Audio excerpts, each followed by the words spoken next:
Welcome to the Inside Texas Football YouTube channel powered by InsideTexas.com. I'm Joe Cook.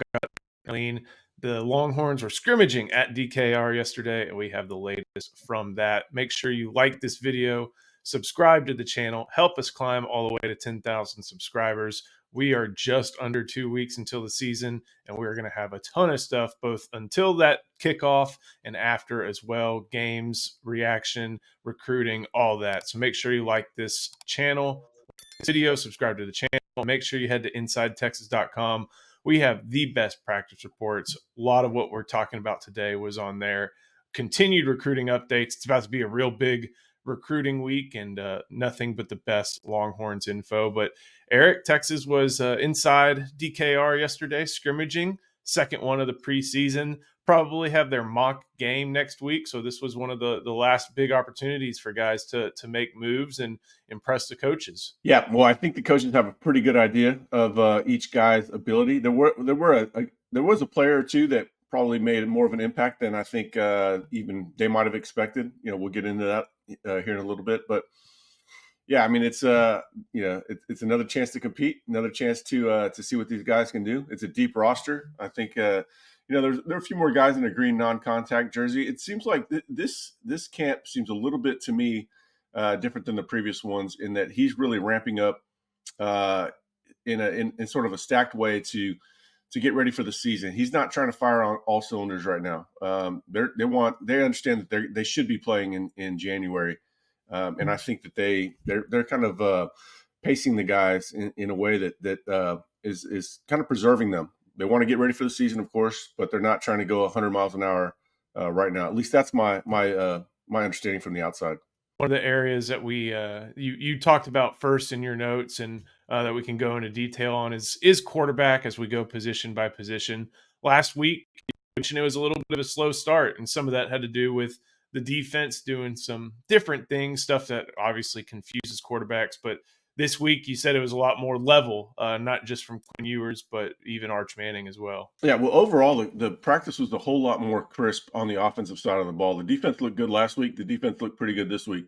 But the offense looked a whole lot more choreographed and on time and in sync than they did the week before. Now, I think some of that has to do – it didn't sound like they blitzed quite as much. That might have something to do with it. I'm not sure. Maybe they didn't disguise quite as much. But Quinn got off to a much, much better start. Last week they had to start over the first series. This week he marched down for a touchdown. The word I heard was he was pinpoint, talking about his accuracy. So, you expect the offense to improve from the first scrimmage to the second, and that's what we heard about. Interesting, that was ones versus ones where Quinn marched down for a touchdown, by the way. And Arch, when he came up next, drove him down for a field goal. So, that side of the ball or the second team offense was looking good as well. So, I don't think that's really concerned about the defense, but you expect the offense to play better in the second scrimmage, and that's definitely what we heard about. Running back has obviously been a position of great intrigue over the past week.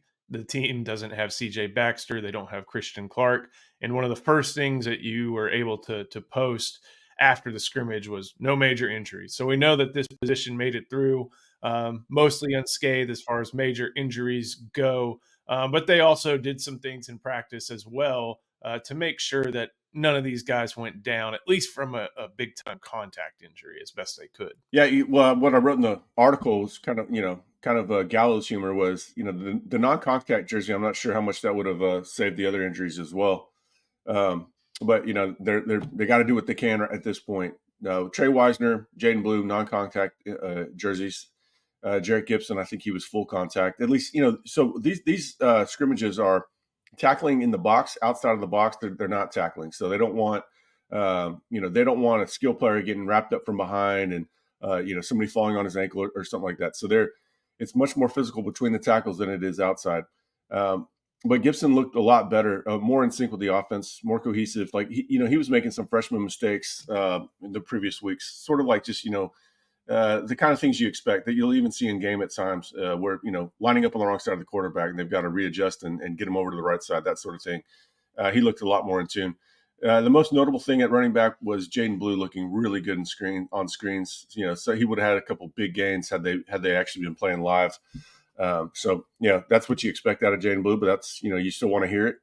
Jaden Blue is on par to have a very, very big season. of course, if he can stay healthy. When you look at the pass catcher core, obviously that's a position where we've talked over and over about there being, basically top six, it being a rotation of guys at that spot who has their day. But there was, obviously that was a group that had a good performance on Saturday. But you made a point to showcase and talk about how another pass catcher at a different position has really done a lot this spring. We've heard Jeff Banks, Sarkisian talk about him.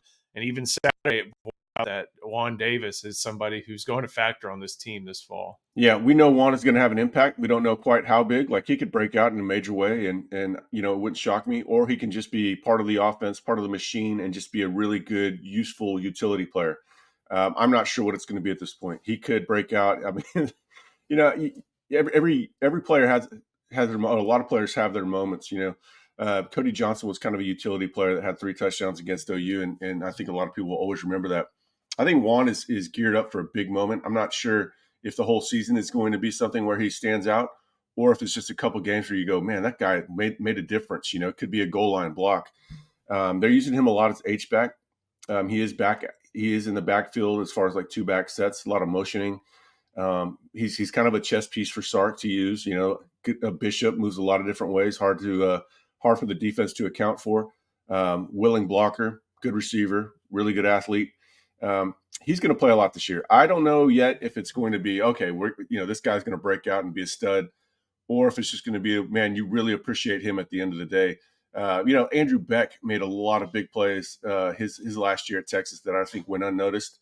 Juan could be headed for something like that, or Juan could be headed for something a lot bigger. When you look at the offensive line, I think you mentioned a couple of the guys who got some time in the place of others and guys who were not utilized as much. But you did point out one of the guys that did play a lot on Saturday had a really solid scrimmage. So of the guys who were on there, you really pointed out that Cam Williams was someone who has made right tackle his and all his over the course of training camp. Yeah, they had a couple of precautionary issues that they kind of, shielding guys from potential further injury. They're perfectly fine. It just happens. Again, it goes back to Sark getting these guys ready for the season, not necessarily trying to get them to peak right now. But yeah, I heard a lot of good things about Cam Williams and, going up against Ethan Burke. We know that Ethan Burke is a lengthy guy that has really good mobility. And Cam Williams was doing a good job staying in front of him. So it goes back to what I was talking about with zero sum. Zero sum is sometimes hard to navigate how to figure out which side of the ball is good, which side of the ball is struggling. How good is that side of the ball? We know that Ethan Burke can move well. We know that he's a long guy that presents problems to offensive tackles. If Cameron Williams is playing good against him, then I feel very good about him going into the season. And so, that's what we're hearing right now. Cam Williams looks really good. I expect that right side of the offensive line. It's kind of like Juan Davis. Are they going to be okay, good, or great? The potential there is to be great. And, we'll see as we get further into the season. Michigan will tell us a pretty decent amount of what to expect. But right now we're hearing all the good things about Cam Williams. Again, Ethan Burke is a really good player. If you can stay in front of him, you got a good shot to be maybe not all conference, but vying for that. Before we go to the defense, let's talk about someone who will play offense for you.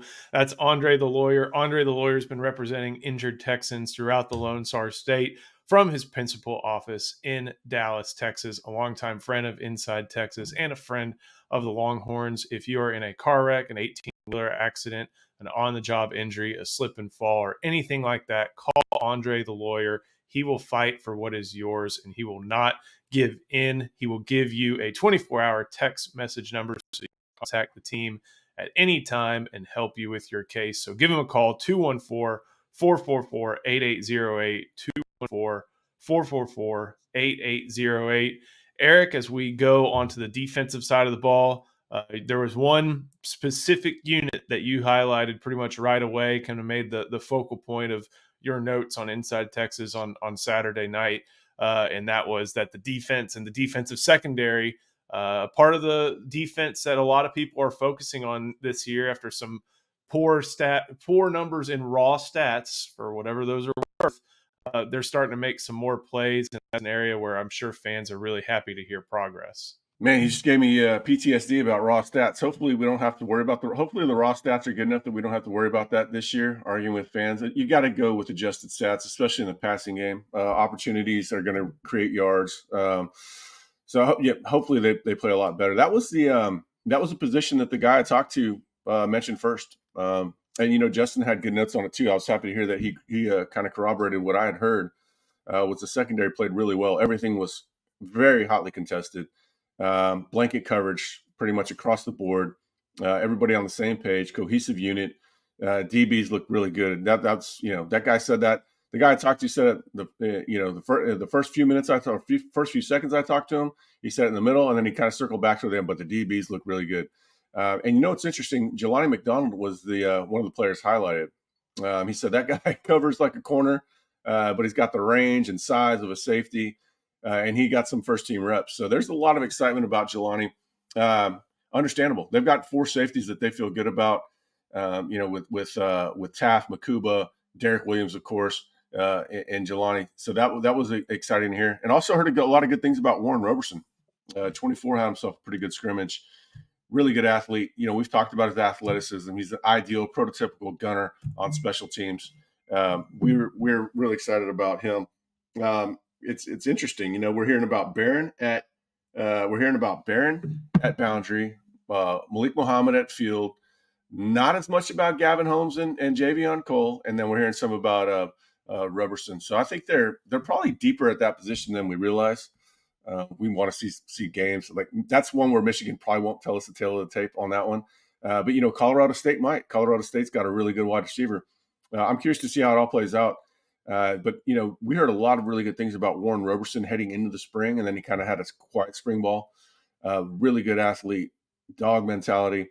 I think they're a little bit deeper at corner than we probably realize. When we move forward from the secondary to a little bit more of the front, obviously I think a lot of fans are understandably excited about what a 6-year David Benda, second year and potential All-American, to be honest, Anthony Hill, can provide to this defense. The second guys are also quality: Mo Blackwell, Leonga Lafau. But there is a guy who's here in his first year on the 40 acres who continues to have a standout camp. Yeah, I think Tyanthony Smith, based on it's kind of my own intuition, but a lot of it's based on what we're hearing. That guy is just really good at football.